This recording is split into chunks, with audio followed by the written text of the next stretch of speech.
What's up YouTube, I'm just another guy and welcome back to Gibraltar United. So here we are today, the first knockout round against Bayern Munich. We'll be able to get through to the quarterfinals. Let's find out. I'm going to head into the transfers first and talk about some of the outs that have occurred during the winter transfer market. We didn't bring anyone in, didn't bring anyone new in. I didn't really see anyone out there that attracted or fancied or piqued my interest. However, we did sell two pretty important players, and we also sold three people for money. So Pablo dos Santos left. He joined Crew Alexander on a £1 million deal. He wanted to leave, I believe. I don't think he was getting enough first team football to quench his thirst. So yeah, he wanted to leave. He's gone to Championship side Crew. He's playing really well there. He's already played 5 games, which is nearly more than he played in the past 2 seasons for us. So yeah, Pablo dos Santos is playing really well. As you can see here as well, he's actually eligible for the national team, so I'm quickly going to call him up. But yeah, so Pablo dos Santos will be playing for the Gibraltar national team in the future, but he will no longer be playing for Gibraltar United. So yes, that's Pablo dos Santos leaving. And that's quite a major thing as well, because, you know, we signed him as a, 18-year-old, I think, or something like that, 750k. So we made a profit from him as well, which is not bad going. Next guy to leave was Gary Marsh, just a youngster. You never saw him. He was 16 years of age. Leo FC came in for him. I thought, yep, go there, mate. You've got more chance of playing first team football. And the last guy to leave was Jesse Clark. So he joined Sunderland on a £525,000 deal. Now, this is a guy that we signed or pre-arranged his deal at the age of 16. He eventually joined our club at the age of 18. The Bermuda International.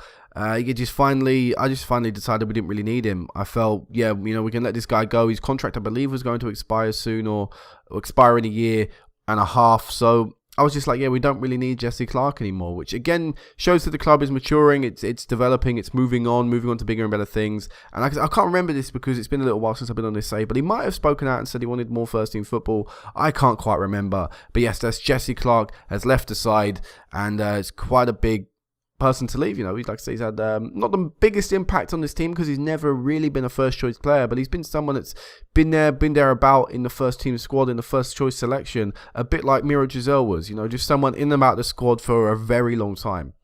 But that was the only things to occur in terms of transfers for the team. In terms of the league, let's have a little look at the league and have a little look at the transfers. So I go on transfers quickly. And I can't remember if anything important happened with Lincoln or not. They did sign someone from Dundalk, but you know, no incredible signings apart from, you know, with us and with Lincoln. You know, I'm still waiting for the other teams sort of to have an impact in the transfer market because that's yet to occur. Anyway, let's go into this game against Bayern Munich. Obviously, away from home first of all, it's going to be a really tough game. This one, I'm looking to take something away from this game.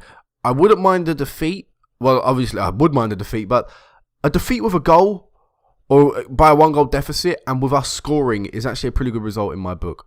But obviously, I want to get a draw minimum, and a win, obviously, would be the dream. So we get the Allianz Arena in Munich. What did it say? 65,000 about? Yeah, nearly 66,000 people at the stadium. Let's run through the squad for today. So in goal, we have Martinez. At right back, we have Toto. The defense is Selpa and Fumasa. And Leroux is our left back. Centre defense in mid, we have Lavalen. Sorry, I said that wrong. Centre mid is Sidibe. Right attacking mid is Hermeli. Centre attacking mid is Francisco Perez. Left attacking mid is Sadek. And up front, we have Rudamanov. The bench is Fofana, Amada, Bakayoko, Morola, Benabdella, Moria, and Sonogo. So let's get into this game. Let's get into the big occasion. That is Bayern Munich and Gibraltar United. You know, this is going to be my last time playing in the Champions League with Gibraltar United. This is the last season I'll be attempting to win the Champions League with Gibraltar United. Will I be able to do it? You know, will we perform a miracle this year? I don't know. We're currently given the favourites odds by, I don't even know what ZDF is, but we're currently given the favourites odds by the journalist. And based on the odds, you know, we're not too far off, you know, Bayern Munich. You know, it's a pretty close game, they probably reckon. So I'm going to send the assistant there. And let's get into this. I'm actually going to put it on 3D. I'm going to test out 3D for this. I'm going to go to not TV. I think I like Director, don't I? Normally put it on Director Cam. I can't remember what I think I put it on Director Cam.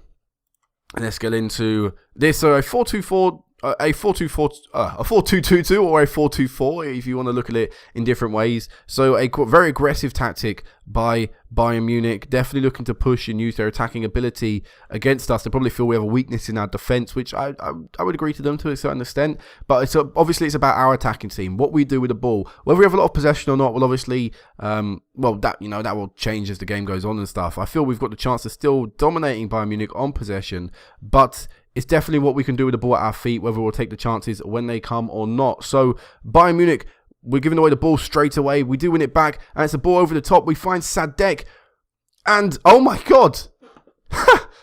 I didn't even really commentate over that because I didn't think we were going to score that quickly. 10 minutes into the game and we've got an away goal against Bayern Munich. We take the lead. It came from one big ball over the top to Sadek, who did really well with the ball at his feet. Exactly what I wanted to see from this team, us taking our chances.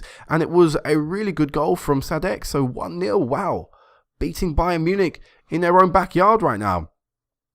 So, continuing on, Bayern Munich with the ball at their feet now. A good tackle from Fumasa, and we're able to look to try and attack. Hamerli with the ball out on his right-hand side. He goes for the shot. Poor choice, in my opinion. He should have been looking to whip that one in. And it means that we really surrender and throw away what could have been a dangerous attack. Bayern Munich have got the ball now in a dangerous area, in the penalty area, and Bayern Munich get the equalising goal they wanted. 1-1. And it was, again, it wasn't too hard, really. A ball over the top. I think one pass led it to this guy. I can't really pronounce. And then another pass led it straight to Müller. Lavalin was unable to close him down. Really, we were just outnumbered in defence. And that is the 4-2-2 coming into play there. Wow, that was shocking clearance by the goalkeeper. And penalty. Surely that is a red card. Surely he's got to be considered the last man there. Because if he doesn't put that challenge in, Sadek has a shot. That's a yellow. That's criminal. That's criminal. That's got to be a clear opportunity to score. And Sidibe does end up scoring, so it doesn't make a difference in the end. But I still can't believe that's a yellow. It was a shocking challenge. He knew exactly what he was doing. He purposely brought down Sadek. That's got to be a red. Either way, though, Sidibe with a penalty. Keeper didn't even move. Was rooted to the spot. And, 2-1. And Sidibe missed penalty, didn't he? Sidibe missed 2 penalties in the group stages, so it's nice to see him back in scoring ways in the Champions League and from the penalty spot. And as we say that, we're on the attack again. The Sadek, who's caused problems all night long, nearly gets himself a second and nearly gets the team their third. In the end, the keeper was able to poke it away with his foot. And again, Sadek now on the ball on the left-hand side and still causing so many problems. The fact that he just destroyed that defender there, flicked it past him, was able to get the shot away. And our corner is not as good. But wow, I'm seeing some really encouraging signs here from Sadek. He looks really, really up for this game. And currently, he's the difference. We're making the difference out there. The goal scorer for the first goal and the creator of the second by his run. By the fact that he was such a danger, he had to be brought down. Oh, and then to do that. What an encouraging and positive first half. With the exception of the first goal we conceded. And then, of course, something like this just has to happen. Sidibe goes to clear it. Fumasa hits him. You know, really, it's just a BS goal. There's nothing. I can't really complain with Sidibe. I can't really complain with Fumasa. He was covering the man. He was tracking the run. It's just one of them bullshit goals that you hate to see going in. But will we get the lead before half-time? And, that defender blocking Hamerli's shot. Wow, some great blocking from Bayern Munich going on. Not so great defending, but when it comes to it, they throw their bodies on the line and they're preventing the shots from being perfect. And the first half display worthy of giving us at least a lead at half-time. Although the scoreline doesn't reflect that, I'm pretty pleased with what I've seen so far. And if this were to go into the second leg, based on this performance in the first half, I'd be pretty confident because at home we are a better team. That's a fact. And really, I'd say we could probably beat these guys at home. The 2 away goals as well here, we'd probably have enough to see ourselves through. Although, obviously, if we could get a winner in this game, that would be even better. As I say that, we've got the ball. Perez is tackled, and we've got to get back now because of the Bayern Munich tactic. Counter-attacks are obviously dangerous. Nowak has just destroyed our defence. He's currently running through, and he's a good cross, and Bayern Munich take the lead undeservedly, in my opinion. Not that that goal wasn't a worthy goal, obviously. It was a good goal from Bayern Munich. You know, Nowak made it. Nowak's running, his danger, his pace, was able to beat the defence, and his cross was really, really good. But Bayern Munich don't deserve the lead, really. To be brutally honest, they don't. And they're lucky to be in the position they're in. Hopefully we can get an instant reply from kickoff. Here is Rudamanov with a shot, and it's over the bar. Very poor effort from the striker. Lavalen's performance not been great. Fumas's performance not been great. Hamerli's got a 5.8. I'm actually going to take him off then. I didn't realise he was performing that badly. So we're going to bring Hamza Ben Abdallah on that right-hand side. I think he's left-footed. I could be wrong in saying that, though. But he's more of a natural right attacking midfielder anyway, so we'll bring him on in that position. Rudamanov's not playing particularly well either. Sidibe has a free kick, and there we go. Back in the game at 3-3. Sidibe, another set piece today, and what a free kick that was. That is a world-class free kick. Up and over the wall, in that sort of area to goal where the keeper can't save. The keeper might have even got a touch on that, can only parry it into his own net because of the sheer power on it. Great free kick, back in the game at 3-3. I would still like the winner from this game. And I'm going to make a substitution. We're going to take Lavalen off. We're going to bring Marola on. And we're also going to... No, we're not. I was going to consider making a change, but we'll just make that for now. I might take Perez off. Or maybe not, because we've got a highlight here. Perez to Toto on this right-hand side. Opts not to cross it in. And I don't know what's going on, but... We've taken the lead, and to be brutally honest, I couldn't tell you what just happened. It was sort of like a clusterfuck of mistakes leading to us scoring a goal. Sidibe with like a nothing shot, and then he did actually pass that to Perez, and the keeper, by God, this is the Champions League first knockout round, not the Champions League first qualifying phase. The mistake from that keeper there was pathetic. It wasn't even a powerful effort from range. Sadek's picked up an injury which hopefully won't keep him out for the next game. Hopefully won't keep him out for too long. Even if he does miss the next game, fingers crossed he won't miss any more of the season. But I think we're going to walk away from this game with a 4-3 victory, which is a scoreline I didn't really predict going in. I didn't think it'd be that many goals. Well, as I say that, there is still time for one more goal to trickle in. Our second half performance we've not been able to craft as many opportunities, and in fact, this second half has not had as many good opportunities. I think we had like 3 or 4 clear opportunities in the first half and like 2 or 3 half chances. As we do get another opportunity, and Ben Abdallah gives us a 5-3 lead. This is surely going to be game over now. This is surely tie over. 5-3, 5 away goals, 2 goal margin as well, which means Bayern Munich have got to go to our ground and score 3 goals without us getting a reply. That is going to be a really difficult task for them. So 5-3, what a first leg. What a performance from the team so far. I'll meet you guys back in a second for what should be a hopefully happy second leg and also a Champions League quarter-final draw. Let's make our first ever knockout game in Guy Arena. Something special, something to remember. Hopefully with victory and us going through. So already Manchester United have beat Bayern Munich 8-1 on aggregate, beating them 5-0 at the Nou Camp. And yeah, that is actually crazy. Also as well, Juventus already through and AC Milan are already through. So with us winning the lead as well as Man City having a comfortable lead as well, probably 2 teams you'd expect to go through. I don't actually know who's playing with us today. But either way, I'm delaying the start of the game. Let's go into it. No fresh injury news, no changes to the team. We've got the exact same starting lineup with the exact same bench. Happy days for us. And Sadek was not injured at all from the previous game. So that was really, really good news. Obviously, because it means he can play today. So we are favourites today in both the press, although there's probably a little bit of bias going on there considering it is a home newspaper, and also we are favourites from the bookies. So clearly we have got quality in this team. We've got the ability to actually go out there and beat Bayern Munich. Let's hope we can use it. That's the important thing. All this on paper nonsense means nothing really unless you can go out there and actually do it. And on an off day, it might not happen. But with the fact that we've got a 2-goal lead, the fact that we've got 5 away goals, the fact that Bayern Munich need to score 3, surely that is just too much for them to do and too much for them to overcome. As I say that, we get the first highlight of the game, and it's Perez playing it forward to Rudamanov, whose shot is blocked. Yet again, Bayern Munich go back to their ways of just able to stick a toe in at the right time, and Fumas's header nearly finds the near post. But yes, encouraging start from us yet again, 11 minutes into the game, and this time the corner does work, and it's Erwin Hamerli, not exactly the tallest player on the pitch, not the player I'd expect to score from a corner, but either way, I'm going to take it. 1-0 lead, 6-3 in aggregate, 4 goals now required from Bayern Munich to go through. It's definitely looking impossible. It's pretty much impossible. And by the way, a great header from Hermeli, because there was 4 black Bayern Munich shirts around him, and plus one of his own players. So to be able to climb and leap above them players and not be put off by the surrounding players as well to score the header is great. And also he gets another header. So Erwin Hermeli is offside. No, it's not offside. Erwin Hermeli gets a second. We're not even 20 minutes into the game yet, and we've already got a 2-goal lead. Guy Arena being put to good use, that especially this goal in front of the away fans. This is perfect. This is exactly what we wanted to see. 7-3 on aggregate. Can we embarrass Bayern Munich today? That's currently the question we're putting towards, putting forward to them. Do you want to be embarrassed? How many goals can we score against you? And that's a great question to be asking in the first knockout round of the Champions League. In my last ever Champions League campaign with Gibraltar United, we do manage to intercept that ball there. And it's clear forward, hopefully. Hopeful clear ball forward, I should probably say. That made more sense. There's something I want to mention as well. I recently picked a squad for Gibraltar United as Bayern Munich get themselves a goal back. Correa scores his 400th goal for Bayern Munich. What a servant to the club he is, man. 400 goals, wow. But yeah, I recently picked a squad with Gibraltar United, and I wasn't able to include Pablo dos Santos because he picked up an injury.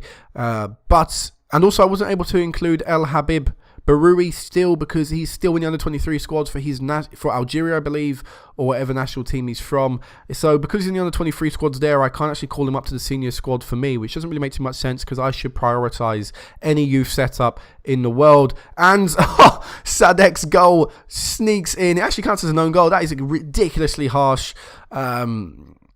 Actually, probably it might make sense. Depends if he's, if he actually parries the shot away, so the ball's now rolling away from goal and it hits his leg. By the looks of that, it's I couldn't tell. So it's really harsh. In fact, goal line technology probably would have to be used in real life to detect that. But because it was just a bundle of a body over a ball. But either way, we've got the 2-goal advantage back. We've got a 3-1 lead on the day.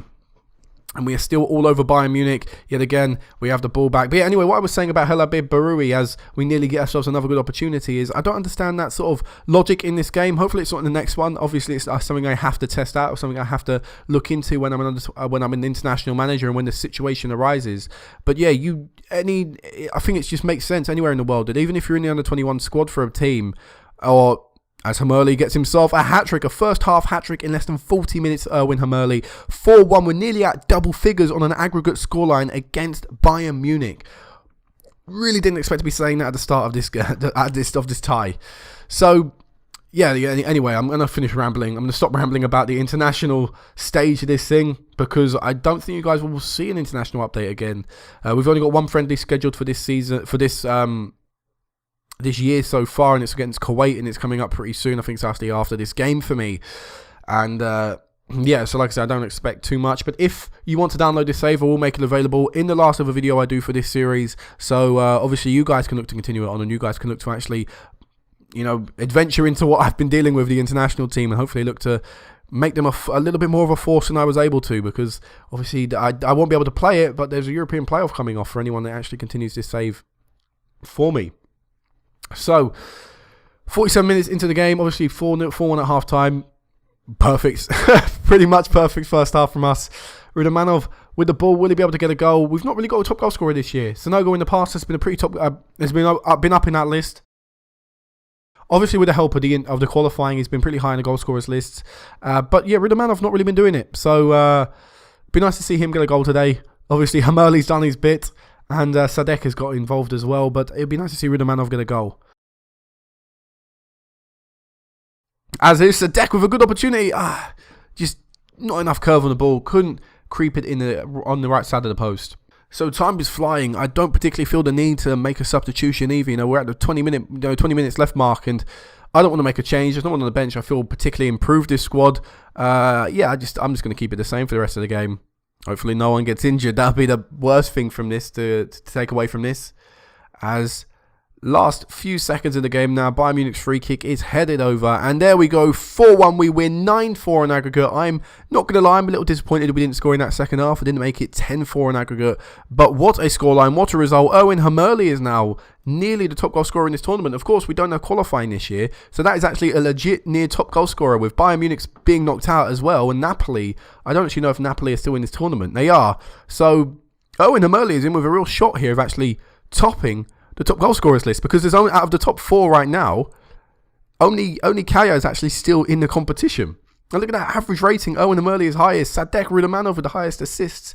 What performance from the lads so far. I'll meet you guys back in a second because, of course, we've got our quarterfinal draw coming up. Okay, here is the draw. Let's go into it. So, Gibraltar United, Juventus, Man City, Man U, Milan, Monaco, Napoli and PSG. I personally wouldn't mind coming up against PSG or Juventus, two teams that we were familiar with. However, really, at this stage in the competition, you can't really fear anyone. We've just smashed Bayern Munich, so why the hell not? Why should we fear anyone? So, PSG will be playing Manchester United. Actually, thinking about it, probably happy I didn't get Man U. 8-1 victory over Barcelona. Would rather not have to deal with that. Napoli will play Monaco, so we avoid the French teams. Juventus will be playing us. It is us, so we will be playing Juventus, a team we have not played in a while, actually. I'd like to see how many years it's been. As it says, PSG obviously lifted the trophy on no less than 3 occasions. We'll be drawn at home. Yeah. So Juventus are at home first, sorry. So when past meetings, we've played obviously Juventus quite a lot. We were drawn against them in pretty much consecutive, I think it might have been 3 or 4 group stages in our history. So they're a team that we've, set benchmarks to. We've sort of been like, all right, let's compare ourselves to this team because it will give us a good indication of how good we are. And exactly, look at that, 3 years in a row we played them in the group stages. And out of the past, and we haven't played them in 3 years, so this will be a really, really good test. And especially in that last year, back in 2031, where now we've got a new right back. Oh God, the team's all a mess, the way the team sheet is done. But anyway, we've got a new right back, got a new left back, got pretty much a whole new attacking midfield, apart from Owen Emerli. Musta doesn't play for us anymore. We've got a new centre back. Vincent Mati doesn't play for us anymore. We beat them 4-0 the last time we played them at home. This is Victoria Stadium as well. So, you know what? I'm confident. Despite the fact our track record against them is not very good, bearing in mind that, some of these appearances are nearly a decade ago. The first time we played them was a decade ago and we drew against them. We are a much better team. We are a world apart from the team we were back then. Even just looking a few years ago, thanks to the money, we're a lot better team now. So, that quarterfinal, I'm confident. So until then, guys, peace out.